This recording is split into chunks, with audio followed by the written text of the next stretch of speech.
നാളെ ഈ പറഞ്ഞ അത് ഇപ്പൊ കാണുന്നത് ഇപ്പൊ, നാളെ കാണാൻ നാളെ ആ രീതിയിലായിരിക്കും. നാളെ ഇനി അടുത്ത പ്രശ്നങ്ങളാവുമ്പോൾ അവരതിൻ്റെ പുറകെ പോകും. അന്ന് അതായിരിക്കും ചർച്ചാ വിഷയങ്ങൾ.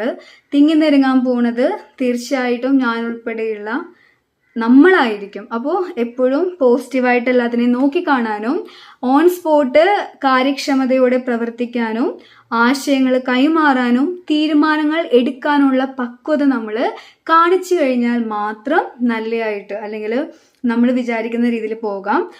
അതല്ലാതെ ഇപ്പൊ ഓൺ സ്പോട്ട് തോന്നണതിന് പടപടേ കാര്യങ്ങൾ ചെയ്തു പോകാനാണെങ്കിൽ ഒരു പക്ഷെ നമ്മളറിയാതെ തന്നെ കാലിനടിയിൽ മണ്ണ് വാരുന്നൊരു ഫീല് മേ ബി നിങ്ങൾക്ക് ഫീൽ ചെയ്യാം.